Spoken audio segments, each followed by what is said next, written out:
I'm going to be upfront here with you guys. This would be a huge overreaction if anyone takes this with anything more than as a grain of salt. He struggled in Tuesday's practice, and this is right on the heels of a video coming out from our show saying JJ McCarthy lighting up training camp.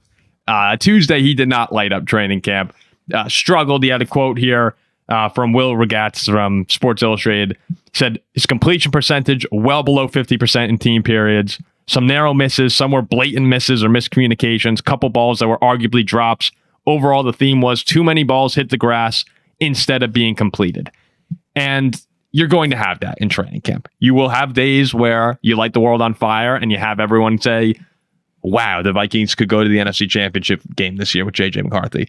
You will have days where he, as a human, JJ McCarthy will just struggle, as we all do, from just not your day.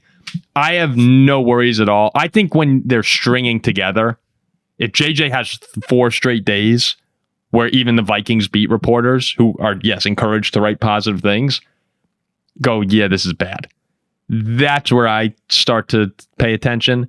But one day of struggles literally means nothing to me. What's he going to do? Come out and light the world on fire every day? That'd be nice. That would be great. I'm with you. I think a kid who hasn't played in the NFL yet, who struggles one day in training camp, is again, it's one thing if it's strung together, if it's 3, 4, 5 days in a row, and he looks flat out horrible. But I love how right now JJ McCarthy is a great day, and I come on our show and I'm like, this could be a special year.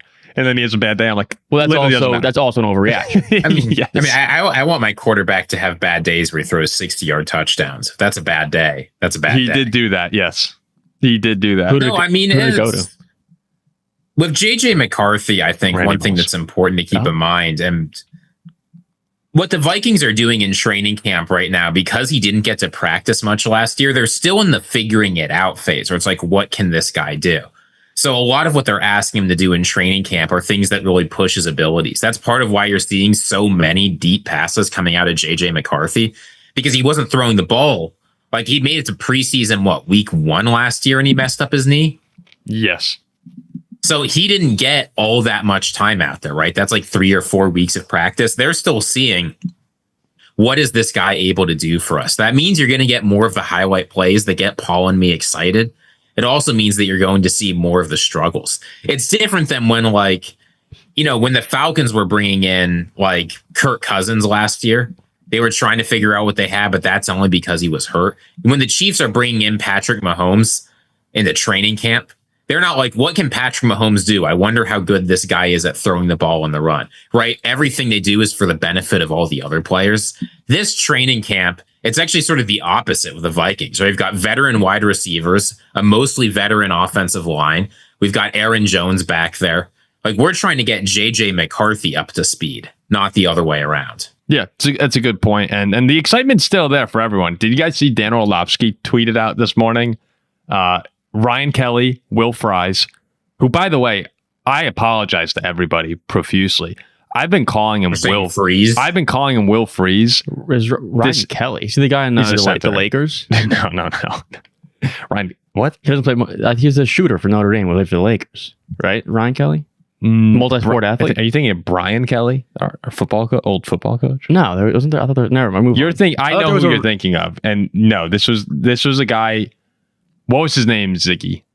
Something Ryan. No, I Cormac Ryan, right? No. Played for Duke. I was thinking of Matt Ryan. Matt Ryan, Matt Ryan, who lived in the dorm that Ziggy and I lived in until he faked having asthma to get out of it. Really? That's the story. I don't want to throw out allegations, but I guess I just did. So anyway, Dan Orlovsky tweets out Ryan Kelly, Will Fries, who I was accidentally calling Will Freeze because I heard it earlier in the offseason. My bad. It made no sense at the time. Makes more sense now. Jonathan Allen, Javon Hargrave. Both lines are better. Top 5 play calling tandem in O'Connell and Flores. If McCarthy is a league average starter, the Vikings could be in the NFC title game. And, I tend to agree with him. I think everything around him is where it needs to be. Yeah, I think the team is there. Because when you look back on Darnold, and we've been mentioning this a lot recently, how great Darnold was last year. Darnold was unbelievable, and that did propel us to 14 wins. but he was horrible in the playoff game in the Detroit game. So if you get average Darnold, we could win either of those games. I also do think, though, to win an NFC title, to win a Super Bowl, McCarthy can't be an average quarterback. Like he needs to step up there as well. Yes, think about Nick Foles, right, in the NFC Championship game in the Super Bowl against us in New England. He went berserk. Yeah, he went crazy because when you get to that game, across the field is going to be the Patrick Mahomeses and the Joe Burrows and the Staffords. And if McCarthy is a league average QB, he's probably not going to win. And you know in that game that those guys are going to rise to the occasion. Maybe McCarthy would too. But I think, I like what Josh Metellus is saying, because that's what all the outside noise is. JJ McCarthy has to be good to win a Super Bowl. That should not be what's on JJ McCarthy's mind. I like totally having Josh Metellus, our captain, come out and say, look, man, we've got a great defense. Our offense has a lot of explosive players. People are still underrating the defense. I think he's right. As a quarterback, look, get back there, get to your drops. Even if you see the pocket collapse, just take care of business. It reminds me and that's all we need, right? That's what Sam Darnold brought. Like, Sam Darnold generally didn't try to play hero ball. He just did what Kevin O'Connell told him. That's all we need. Reminds me of a Brock Purdy type of situation where he went to the Super Bowl. I didn't think him personally was fantastic. But in that offense, but very, very good in that system, in that offense. And he was kind of a next level game manager type of guy, where if JJ can do that, kind of what Brock did, this team could be very good. And it reminds me of a similar situation. Yeah, I'm glad you said that, Ziggy, because it's very true. Like, we're talking about going to the Super Bowl here, and that just isn't that's not the expectation. Like, I know people are saying the Vikings had won 14 games last year. If you regress, like, is that a bad look for JJ McCarthy? And I mean, the answer is just no. Like, 14 wins it's an extraordinary season. If the Vikings get to the playoffs, if they compete for winning the division would be unbelievable to me.